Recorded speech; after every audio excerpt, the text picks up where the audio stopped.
Hello, તો કેમ છો તમે બધા? આઈ એમ મૈત્રી. તો સવારમાં અંધારા ઉઠીને અમે લોકો ગયા હતા વોક કરવા માટે, હું અને દીદી. પણ દીદીને વ્લોગમાં નહોતું આવું તો મેં ના લીધી.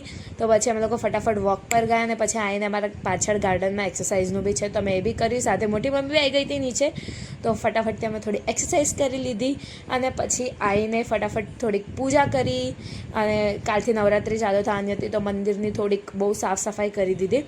તો મસ્ત પૂજા કરી, ભગવાનનું નામ લીધું સવારમાં. બહુ જ મજા આવી ગઈ. એકદમ કહે ને કે શાંતિ ફીલ થઈ. તમે જ્યારે સવારે વહેલા ઉઠો ને તો કહે ને કે એકદમ તમારો આખો દિવસ મસ્ત જતો રહે. અને સવારે હવે હું સવારે તો પૂજા નહીં કરી શકતી કેમ કે કોલેજ જવાના ટાઈમ પર હું બહુ જ જલ્દી હોઉં છું, એટલા માટે.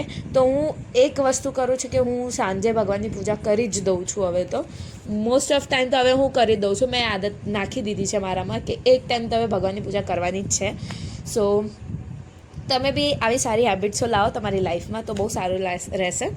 તો પછી ફટાફટથી અમે લોકો કહેવાય ને કે હવે મારે જવાનું હતું થોડીક વાર માટે બહાર, તો મેં ફટાફટ પૂજા કરી દીધી. અને આટલી વાર તો હું ભગવાનના સામે બેસું છું. વાહ, મને વિડીયો જોઈને એક ખુશી થાય છે મારા ઉપર કે હા મૈત્રી તું બદલાઈ છે હવે થોડી એવું. પછી કોલેજ જવાનું હતું તો હું ફટાફટ પીવા લાગી મસ્ત કોફી. અને કોફી તો ભાઈ મને બહુ જ ભાવે મારા હાથની. અને બહારનો મસ્ત વ્યૂ એન્જોય કરતાં મેં કોફી પીધી. અને કાલ તો ખબર નહીં તડકો જ નહોતો, જરા પણ નહોતો. અને કાલ હું કોલેજ થોડી લેટ પહોંચી હતી તો કોલેજ ગઈ તો જોયું તો આ લોકો મસ્ત બેડમિન્ટન રમતા હતા. હું વાત છે, જુઓ તો ખાલી. અને પછી આવીને હું જઈએ દીદી સાથે મંગળ બજાર કેમ કે અમારે થોડું કામ હતું. ભાઈ તડકો તો એટલો હતો ને કે ખબર નહીં કેટલો તડકો હતો.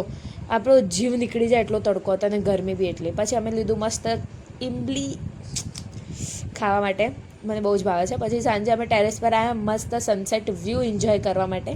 તો મેં બહુ કોશિશ કરી પણ સનસેટ લો નહોતો થતો, પણ પછી થઈ ગયો. તો એટલો મસ્ત સનસેટ અમારા બિલ્ડિંગ પરથી દેખાય છે. પછી સાંજે હું ગઈ હતી દીદીના ઘરે આંટી બનાવતી હતી ભજીયા. તો મેં કીધું લાવ આંટી તમારું હું બીજું કામ હું કરી દઉં. તો પછી મેં ઉતારે મસ્ત ચીલા, કેટલા મસ્ત લાગતા હતા ખાલી જુઓ. જોવામાં એટલા મસ્ત હશે તો ખાવામાં તો એ બહુ જ ટેસ્ટી હતા સાચે.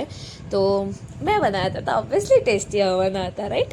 તો હાઉ ક્યાં ને કે ટેમ્પટિંગ કેટલું મસ્ત દેખાય છે એ.